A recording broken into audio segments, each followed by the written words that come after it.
More signs crypto is being fully unleashed. That means a wave of capital. It's still waiting. It's right there.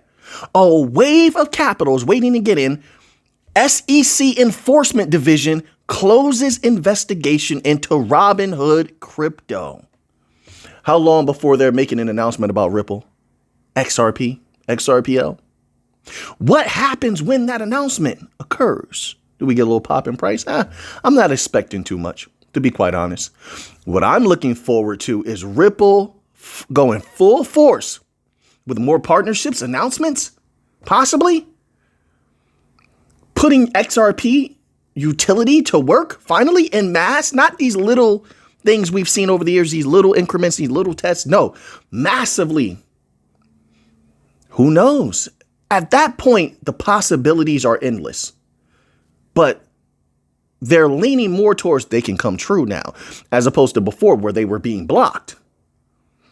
So the SEC, the new SEC, is moving at lightning speed to unleash all of crypto. This is going to have a massive effect, not now, but watch over the next few months, maybe the next year or so.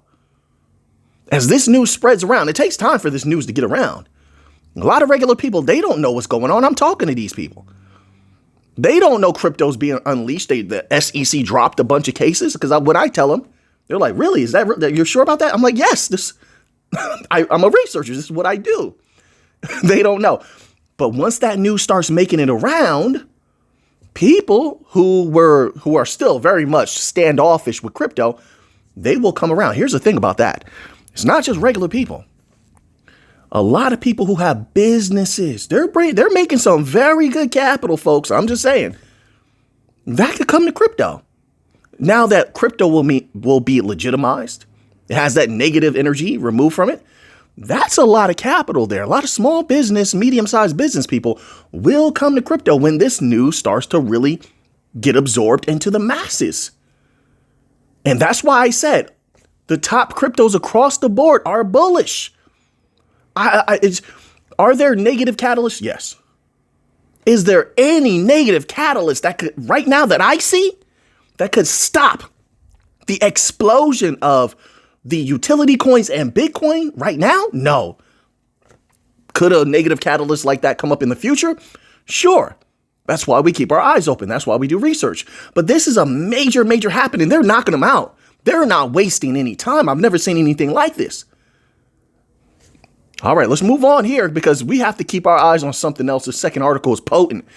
Listen, one of the explosions I'm looking forward to, and this could be a few years away, real world asset tokenization. Pay close attention to how they're talking about it with all sincerity, seriousness, and they're saying what? It's rapidly happening. How much more when crypto's fully unleashed and the private sector does what they do when deploy technologies advance like never before? What happens then? How fast does RWA come and flood crypto with trillions? Then everything will be tokenized. But this article here is on techbullion.com. It's titled Tokenization Unlocking Liquidity and Reshaping Real World Asset Trading. It begins here. I'm just reading this little tidbit to you, okay? From skyscrapers sold by the square meter. That in itself is huge. Didn't I tell you that? I told you. They still have the commercial real estate problem. That still looms. They didn't solve that. Tokenization can solve that. Let everybody buy a piece of this building instead of trying to sell it all as one.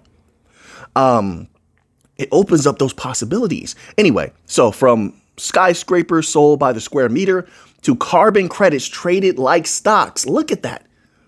Traded like stock, carbon credits. Listen, I'm going to put the carbon part to the side, the stock part to the side. That's constant flow. If something's being traded, there's constant flow of value. If you have constant flow of value, so you have something like this, let's say you're going to have all the stocks tokenized. Who knows what that's going to move across? You have the constant flow of crypto, which is going to go up extreme amounts in value, in my humble opinion. You're going to have payroll on some of these things. All of this flow of value, how does it affect that price? How does it affect that price of something like XRP? Take all those values and put them into a equation, and you tell me. Any of that hits any of these Bankcoin chains, boom, explosion in price. But let's keep going. I'm looking at the constant flow of value. That's what I'm focusing on, okay? Tokenization is transforming the financial landscape. What does that mean? That means there's a new financial system, just like we've been saying. Everything is congealing with the new financial system. They're going to be a part of us. They're bringing that value to us. Whereas some people were in super early. Did you see the article the other day? It pays to be in super early. You see the article the other day where somebody who was into Solana, when I was talking about the prices at $15, $16, $17. Remember, I keep mentioning that, right? And that person took their millions out of Solana because they rolled that price all the way up. And now they're being able to allocate that to other places. And probably going to double that. It pays to be in early is what I'm saying. It really, really does. And even now, as we speak, even though prices are much higher than they were 2-3 months ago, we're still in very, very early. Not financial advice, of course. It says here, while tokenization has the potential to enhance liquidity, its complexities demand careful navigation. Industry leaders at the RWA summit in Paris. Did anybody else know this was happening? I did not know about this. The RWA Summit in Paris, moderated by Oscar Wendell of Global Stratologs, discussed the evolving landscape, legal hurdles, and future of tokenized assets. I would love to, and I'm going to later do a little research into this and peruse and see if any documents came out of that, anything powerful came out of that. It says, quote, "Think of it as securitization 2.0, unquote," explains Stefan Lush, which means everybody has to get in on this. That's what it means. Not retail people. I'm talking about businesses. They have to get in on this. If they want to make money or if they want to not be left behind, because you're going to have to employ these technologies to be involved. You're going to have to be knowledgeable of these technologies to be involved. You're going to need the best of the best. And I think the private sector, like they said, the private sector brings that. Nobody innovates like them. These legacy entities cannot provide what is needed in order to move at a lightning pace with security, by the way, like the private sector can. So now it says, quote, "Imagine selling square meters of a Manhattan building to investors in Tokyo, London, and Dubai," unquote. 100%. I think that's something they've imagined because they can't move these buildings just yet. Once again, you have that commercial real estate debt looming over the banks and the big businesses. So they definitely thought about it, and it's going to happen. It's going to happen. It says, quote, "Suddenly your local real estate market becomes global," unquote. And that's what I've been trying to tell people about all of these businesses. You hear what he's saying? Apply that same logic to small and medium-sized businesses. You're going to get, if you're willing to put in the work and learn how to use the technology, that is, you're going to have the ability to sell globally, and that's a heck of an advantage. Sometimes selling locally is difficult. You got a lot of competition locally, right? And sometimes the local audience is just not interested. But when you start reaching out, you start finding out that people in other countries across the globe, they are interested. And you collect a little bit here, a little bit there. Now you have a lot of people buying your products, looking, putting eyeballs on what you're trying to sell. So you're going to achieve global reach with the rapid mass deployment of distributed ledger technology, the Bankcoin companies, technology, as well as full automation brought to you not only by DLT, but AI, full automation, true passive income with a business. Everything, once you program everything one time, it's just going to flow. We already have partial automation. Already, a lot of the people who have, e-companies, electronic companies, websites, they've been doing it for a long time. It's partial, not full, but now we're going to have full automation. So this is going to change everything. And yes, that brings way more value, much more consistent value to the Bankcoin blockchains, who, if they choose, will be involved in this. I think that they will. It says here, this is huge information right here. We're on the cusp of a monumental historic moment for crypto. It says here, Tim Reinsdorf, who co-founded Particular to provide real-time ratings for tokenized assets, cuts through the hype. Quote, oh, he's going to cut through the hype. Let's see what he has to say. Let's hear what he has to say. Quote, everyone focuses on the blockchain aspect. Yeah, because it's making a lot of money. Why wouldn't they? You know that. Come on now. Don't try to downplay it. You probably made a lot of money off of this blockchain stuff. Millionaires upon millionaires upon millionaires were made and more are going to be made. That's why they're focused on blockchain. But let's keep going, sir. It says, but no disrespect. Let's keep going. But tokenization fundamentally changes all major product features, unquote. Yes. And also let me add into this. Let's not play the game of, well, it just fundamentally changes all major product features.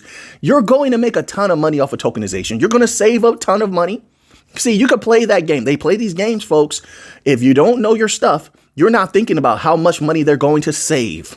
One, what are they doing when they reallocate those funds? You think they're reallocating it to make less money? They're going to reallocate those funds to increase their revenue. So in the end, when you boil it down, still, sir, you're talking about your interest in making a lot more money. Simple as that. That's what all of these advancements, when we're talking about any business, go towards. All those advances go towards your business expanding, your business bringing in a greater amount of revenue, more easily and cheaper, more affordably. That's it. Right? So, I mean, hey, listen. That doesn't work on me. You and I both know that. Come on now. You know what's really going on here. It says, he explains, quote, you need real-time price discovery, and we can provide that. Regulatory clarity, that's happening as we speak, that's happening. And seamless integration between on-chain and off-chain data, unquote. We have that also. We're working on it, improving it all the time. The reality checks, while stablecoins and tokenized bonds have found their footing, complex assets like private credit and real estate remain challenging territory. Not really. Not really. I mean, you haven't tapped into, and I'm quite sure you don't have the time for it. Your advisors, I've seen it before plenty of times. How many hours you sit down with your advisor, sir, or your research team? How many hours you really sit down? No, they give you a file and you gloss over the file. That's exactly what a lot of you at the top do. I've seen it many times. But if you really dig in deep, you're going to find companies that have been experimenting with real estate, tokenization of real estate for a long time now, about 3 years. They're sitting on top of a mountain of information and data and innovation. Probably need a few more coins tossed their way to really implement and act upon innovating upon from the data that they're sitting on. But they have a ton of experience and they can make it very easy. There's nothing difficult about this, in my humble opinion, at all whatsoever. And then now you're talking about regulations. Well, give it a few months. Give it a few months. It seems like the regulatory environment is changing. Let's see how that works out. Maybe a lot of regulations are removed. So then that's not a problem because of that. Or, maybe smart contracts can be cultivated in a certain way to make sure that that everything is adhered to when it comes to regulations. This doesn't seem like a major issue whatsoever at all, which is why, once again, you don't hear companies, at least I haven't heard them, companies like BlackRock talking about this in that type of way. No, they know there's a solution and they're headfirst into the solution because we don't have time to waste. But then again, like you're sitting on a panel, I suppose you have to have something to say. Sometimes people just say things because they have to speak. Right? It says here, you need to understand what the token actually represents. Is it a liability, ownership, or nothing at all, unquote. His advice, always start with token level scrutiny before diving deeper. I love all of these people. Like, once again, let me go here. Co-founded Particular to provide real-time ratings for tokenized assets. Does that mean that he's an expert? What's his background? Where's he come from? How long? How long has he been doing it for? I always ask those questions. I have to. I've seen a lot of people be put into positions where they have absolutely no experience, even governmental positions. I've seen people put into governmental positions. They come from an industry that's not even related to what they're over. I'm serious, folks. I'm really serious. So I question everybody. Like, let me know what's your background, right? Just to make sure you know what you're talking about. But because you know what I find also? A lot of people speak as experts when they haven't done the research, they haven't put in the time. And because they have some success, one, they may have a lot of capital, two, maybe they have a successful business. People will listen to them as an authority. They will just think that they're intelligent or think that they know, and that doesn't necessarily mean that. It doesn't. You can have a fool that gets lucky, right? But that fool has power now and money, and they're going to speak authoritatively. Doesn't mean that you should listen to them. So I question things. Just a little thoughts. Let's move on from here. But RWA's picking up steam. That's important. Let's move on here. What do we have here? Oh, when did this occur? All right now. It says whales scoop up $150 million of XRP in hours amid SEC super bullish spot XRP ETF move. I don't know what they mean by move, but, I guess you could call that a move. Just acknowledging all of these different companies that want XRP ETFs. Yeah, so I suppose you could say that. It says XRP has continued to draw significant interest from deep-pocketed investors. Yeah, because they know what's happening. You have even the Bitcoin people, like I reported on the other day, the Bitcoin people were acting surprised that this legend in Bitcoin who people think might be Satoshi is talking about XRP. Because XRP is perfectly fine, nothing controversial about it, and it's about to make a ton of money. And a lot of these people were here to make money. Sure, they love the technology, but they love value also. They want to live good. They want their children to live good, their mothers, fathers to live good. And so they're going to go towards what's going to pop off. And it looks like, for lack of a better word, XRP is one of the next in line to I'm talking about massive explosion. So, of course, deep-pocketed people are going to be grabbing up XRP. That's not to say there's not a balance to these things. Did you see the other articles that were released today? So I don't know if this happened in the last I'm gonna assume last 24 hours, maybe 48 hours. Okay, this article was written. I think it was written yesterday. I'm trying to play it safe. But there were other articles saying that a lot of XRP went to exchanges. So there's a balance there. I'm not sure how much XRP went to exchanges. Does it mean they're going to sell? Not necessarily, but at the same time, usually people put stuff on the exchange to sell it. So, I mean, it's up to you to go find out how much that was, how recent that was, and how that would affect this as far as a balance. Does the price go up a little bit? Does it go down a little bit? So I like to stay balanced and realistic, so I'm keeping that in mind. All right. He says on Wednesday, popular crypto analyst Ali Martinez highlighted this trend, revealing a tweet, quote, whales bought 150 million XRP in the last 48 hours. They're getting ready. 100%.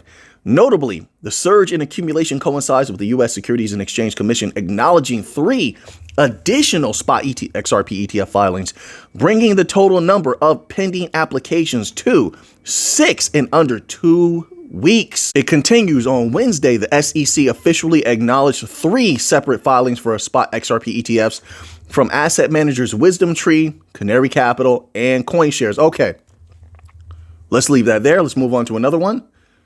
I'm going to skip. I have another XRP article, but let's skip that one. I want to go to here, get to the Bitcoin news, because Bitcoin is firing up. The volcano is bubbling. There's no way people aren't seeing this happening in real time. So Montana joins growing list of U.S. states knocking back Bitcoin reserve bills. Montana is up to bat. A lot. All of these states want a piece of Bitcoin. What's it going to do to that Bitcoin price when all of these states and countries have some Bitcoin? And don't get me wrong, there will be volatility, but I believe that price is going to be at a much, much higher place of stability. Whatever that bottom is going to be much higher than where we are right now. That price is going up massively, has to. And yes, they will sell also. Like I said, there's going to be volatility. I don't expect them to hold for too long, but who knows? Who knows? I typically think about them selling their Bitcoin and then that volatility is going to bring. Let me jump to the other side because we have to remain balanced here. Just imagine for a moment, because I know a lot of these Bitcoin maximalists, and I don't say that disrespectfully whatsoever, have pushed the idea of Bitcoin being like gold. Now, a lot of them over the years have become very prominent. They have some of them are at the lead of powerful businesses. And although they don't have to do traditional lobbying, a lot of them are going to dinners and such and different gatherings with a lot of these powerful political people who I'm quite sure are either picking their brain, or when you're having conversation, this is got to be something that's going to be brought up, since a lot of these companies are built around Bitcoin, or their wealth is built around Bitcoin. Now, what if the idea actually settles in to hold Bitcoin for a while like gold? When it comes to countries, when it comes to large businesses, maybe they keep an allotment and just hold a little bit. Now, I don't have to hold all of it, just like countries don't hold all of their gold either. They don't. You look at how China treats gold consistently. I use them as an example because they're a consistent buyer of gold. They buy a bulk of gold, but they sell a little bit here and there. India, same thing. India will buy some gold. They'll sell a little bit. I think that is a possibility here with Bitcoin. Sure, why not? They buy a bulk of Bitcoin. Who knows how much they sell, but maybe they keep some. How does that affect the price? Right? I mean, it keeps Bitcoin more rare. We're seeing this happen all over the place. All of these Bitcoin bills, everybody seems to want a Bitcoin reserve, crypto reserve. We shall see, folks. What do you think about that? Bitcoin, in my humble opinion, is going to shock a lot of people. I think a lot of people have become numb. They believe they've seen it all. I don't think they have. I don't think so. And I also think a lot of people are very comfortable. I believe I can say that because a lot of people, if I go by what they say, doesn't mean I have to believe them. Doesn't mean you have to believe them. But a lot of people that I speak to claim to have made a ton of value off of Bitcoin. Also off of a lot of other things as well. And I think that brings a level of comfort, right? They got in real low. This is what they claim. And they've made a lot of value from that. I'll say that just to keep things safe. I think they're comfortable. And so sometimes you get comfortable. You think that you've reached the top. So it's a form, and I mean no disrespect, it's a form of stagnation. But I don't think we've seen anything yet, folks. I just don't. I think there's something massive coming. I say that with all honesty. These are my thoughts when I'm by myself and it's just me here doing the research, and if I'm meditating, it's just me. These are my thoughts and I'm giving them to you. That's what this channel is. I'm giving you the thoughts on all this research I'm doing. It looks like not only Bitcoin, XRP, Chainlink, the bank coins across the board have unbelievable potentiality, which brings me something here. We're going to close out with this. And I want to cover this today because I haven't covered them in a long time. But those who've been here for a long time know I like this particular company and they're serious business. XDC. I haven't covered them in a long time, but they're one of our old school bank coins, right? All right. XDC Network launches first 4 money market fund tokens. Really? Ooh, I like where you're going. First 4 money market tokens in alliance with Archax. Where have we heard Archax name before? Familiar sounding, isn't it? It says here, XDC Network and Enterprise grade Layer 1 blockchain today announced the launch of the first funds on its platform in token form in collaboration with Archax, the FCA-regulated digital asset exchange, broker, and custodian. This builds on the previous partnership announcement between XDC and Archax for real-world asset tokenization. I'm telling you, we're watching it happen. Everything's being tokenized. The first fund tokens that are live represent 4 of the world's largest money market funds, MMFs, from providers including Aberdeen, Fidelity International, BlackRock, and State Street, and will be followed by others from 100 plus available through Archax through a variety of asset managers. Listen, folks, if you've been following we've been covering, some of the things we're covering in the, I can't give it away, but those who know, if you're reading this article and you're seeing what's going on and you understand what looms in the distance, there's a major giant. And if it moves, kabalooey. This is a smart move on XDC Zenfin's part. Extremely smart. Holy smokes. So this is something I would definitely keep my eye on. Tokenized access to money market funds addresses a growing demand from institutional investors for regulated digital first financial products. All right. So and obviously they're starting out. This is early. This is very small. There are currently 11.5 billion tokenized RWAs on chain, with some projections estimating the value could reach $16 trillion by 2030. Keep that in mind, right? Why? So always the why is very important.